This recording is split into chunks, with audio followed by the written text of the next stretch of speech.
केंद्र सरकारच्या गृह मंत्रालयानं ऑपरेशन मुस्कान त्या ठिकाणी राबविलं आणि या ऑपरेशन मुस्कानच्या माध्यमातून देखील आपण मोठ्या प्रमाणात त्या ठिकाणी हरविलेल्या महिला असो किंवा हरविलेल्या आपल्या अल्पवयीन मुली असो त्या ठिकाणी शोधून काढलेल्या. त्याच पद्धतीनं राज्य सरकारच्या वतीनं ऑपरेशन शोध ही विशेष मोहीम आपण त्या ठिकाणी राबविली. ऑपरेशन शोधच्या माध्यमातून पहिल्या टप्प्यामध्ये आपण 4960 महिला आणि 1364 बालकांचा शोध त्या ठिकाणी ऑपरेशन शोधच्या पहिल्या टप्प्यामध्ये घेतला.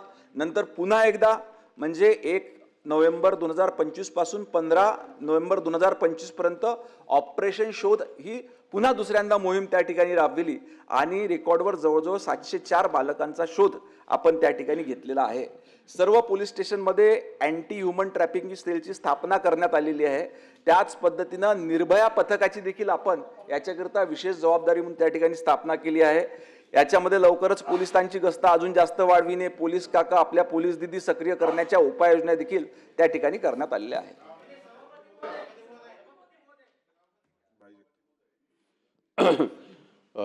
राज्याच्या दृष्टीने आणि आपल्या सगळ्यांच्या दृष्टीने आपण त्याचा उल्लेखही केला. अतिशय संवेदनशील असा हा विषय आहे. आकडेवारी आपण सगळी तिकडे दिलेली आहे.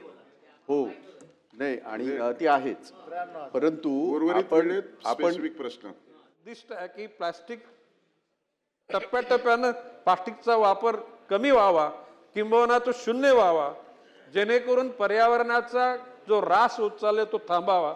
याकरता ही लक्ष तुम्ही आणल्यात. याच्या अनुषंगानं चर्चा घडेल, काही लोकांना त्याचा बोध होईल आणि प्लास्टिकचा वापर कमी करण्याचा लोकांचा प्रयत्न चालू राहील. अध्यक्ष महोदय, मला वाटते मी दिलेली उत्तरं एवढीशी पुरेशी आहेत. आणखी प्रश्न विचारले त्याला उत्तर देईन. शेखर निकम मंत्री महोदयांनी अतिशय सकारात्मक उत्तर दिलेलं आहे. बांबू लागवडच अशी आहे की तो कायापलट करू शकणारी लागवड आहे. यामध्ये पर्यावरणाचा देखील ऱ्हास बांबू लागवड केल्यामुळे होत नाही, कारण कार्बन डायऑक्साईड वगैरे सगळ्या गोष्टी आपल्याला माहिती आहेत. मी या निमित्ताने अध्यक्ष महोदय एवढंच सांगेन की आसाम राज्यामध्ये ज्या पद्धतीने आपण BNCमध्ये PW डिपार्टमेंटमध्ये 10% बांबूचं प्रोडक्शन आरक्षित करून ते घेण्याचं धोरण निश्चित केलेलं आहे, त्या पद्धतीने आपण धोरण एखादं निश्चित करणार का? आपल्याकडे जे शासकीय फर्निचर आपण केलं जातं त्याच्यामध्ये आपण काही 10% बांबूचं फर्निचर कंपल्सरी घेण्याबाबतचं काही धोरण करणार का? आणि CRZमध्ये जी काय हॉटेल व्यवसाय होतात तिथं बाहेरचं तंत्रज्ञान आणलं जातं, तिथं जर तुम्ही बांबूचं कंपल्सरी केलं तर बांबू लागवडीला त्या माध्यमातूनही चालना मिळेल. आणि परदेशामध्ये ज्या पद्धतीने बांबू लागवडीचे रस्ते केलेत, साकव केलेत, पूल केलेत, ते त्या बाबतीतला अभ्यास करून तसं काय ते धोरण केलं तर कोकणासाठी बांबू लागवड ही अतिशय वरदान करणारी गोष्ट आहे. कारण कुडाळमध्ये याचे प्रायोगिक बऱ्याच गोष्टी झालेल्या आहेत. एक शेतकरी 1-1.5 कोटी रुपये आज त्या बांबू लागवडीपासून मिळवतो. पण हे सगळं करत असताना आज आपल्या राज्यामध्ये बांबूच्या रोपाची नर्सरी नाही. ती वन विभागाकडे पण तेवढ्या ताकदीची नाही. जिथं कुठं आहे त्याच्याकडूनच ती रोपं घ्यायची कंपल्शन केलं जातं आणि त्याचा त्यांनी उल्लेख केला आणि ह्याच्यात उत्तरात सुद्धा आहेत. तरी सुद्धा इतक्या मोठ्या प्रमाणामध्ये जर आपल्या आया बहिणी जर अशा पद्धतीने जर त्या हे होत असतील, गायब होत असतील किंवा पळून नेल्या जात असतील किंवा जे काय असेल ते, हे आपल्याला भूषणावं नाही. महाराष्ट्रासारख्या राज्याला, देशामध्ये कुठेही ते भूषणावं नाही, परंतु महाराष्ट्रासारख्या राज्याला, शाहू फुले आंबेडकरांच्या राज्याला तर अजिबात ते शोभा देणार नाही. म्हणून जेवढ्या यंत्रणा आपण लावलेल्या आहेत, जेवढ्या उत्तरामध्ये, तरी सुद्धा आपण कमी पडतोय ही वस्तुस्थिती आकडे सांगताय. आणि म्हणून त्याच्यासाठी काही विशेष यंत्रणा किंवा त्याच्यासाठी काही विशेष प्रयत्न हे सरकार करणार आहे का? आणि त्या बाबतीमध्ये विशेषतः अल्पवयीन मुलींच्या बाबतीमध्ये आणि या महिलांच्या बाबतीमध्ये त्यांना अशा पद्धतीची यंत्रणा उभी करून न्याय देणार आहे का? माननीय मुख्यमंत्री. माननीय सभापती महोदय, निश्चितपणे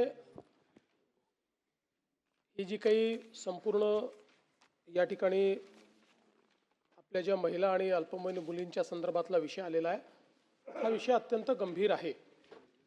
या संदर्भात एकच गोष्ट मी आपल्या लक्षात आणून देतो की साधारणपणे अनुभव असा आहे की पहिलं जे वर्ष असतं, म्हणजे एखादी घटना घडल्यापासून पहिलं वर्ष, याच्यामध्ये किंवा वर्षभरामध्ये ज्या काही महिला वेगवेगळ्या म्हणजे निघून गेलेल्या, पळवलेल्या किंवा जे काही आपण वेगवेगळे त्याचे हेडिंग्स सांगू, यातल्या साधारणपणे 55 ते 60% आपल्याला पहिल्या वर्षी त्या ठिकाणी परत येतात, सापडतात.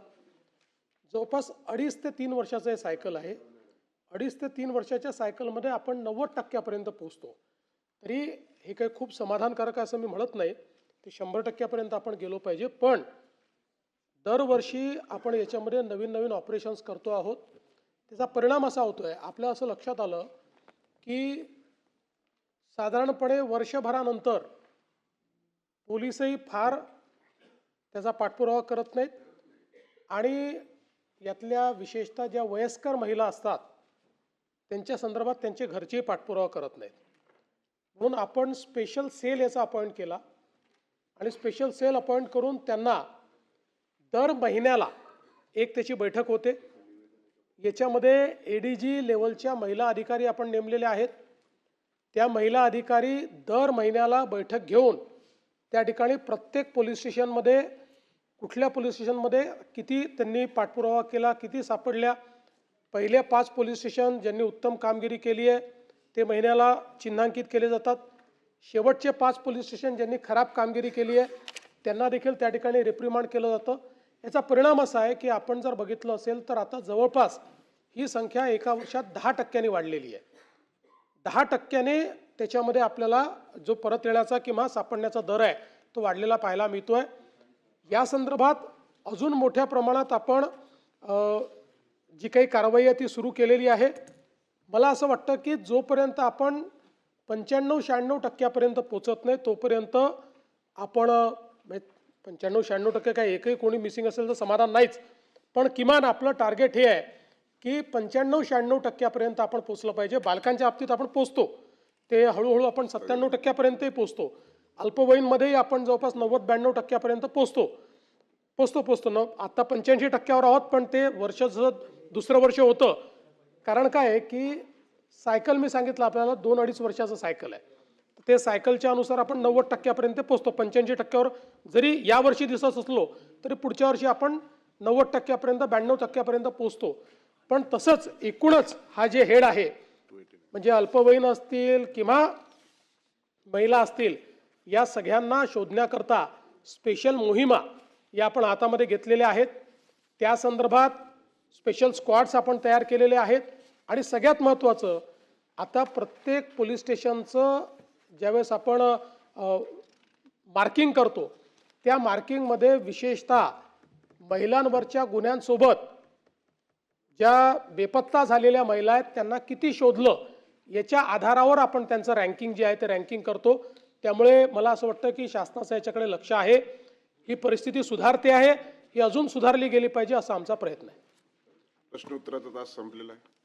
कागदपत्रे पटलावर ठेवणे. मंत्री कागदपत्रे महोदय, सभागृहाच्या पटलावर ठेवणे. माननीय मुख्यमंत्री सर लेंगे महोदय, मी आपल्या अनुमतीने विद्युत अधिनियम 2003च्या कलम 105(2) अन्वये महाराष्ट्र विद्युत नियामक आयोग यांचा सन 2024-25 या वर्षाचा वार्षिक प्रशासन अहवाल सभागृहापुढे ठेवते.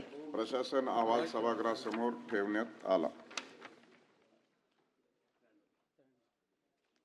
आज सोमवार दिनांक 4 मार्च 2026 रोजी मान्य केलेल्या महाराष्ट्र विधान परिषद नियम 93 अन्वये सूचना सभागृहाच्या पटलावर ठेवल्याचे मी घोषित करीत आहे.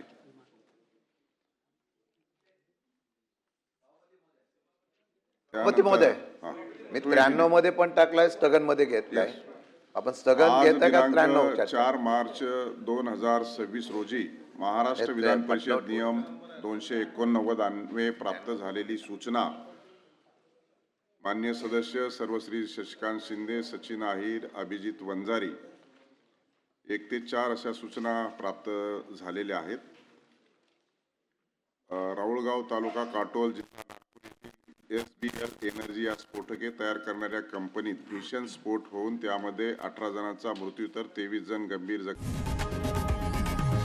लोकशाही मराठी ऐका, पहा, जागरूक रहा.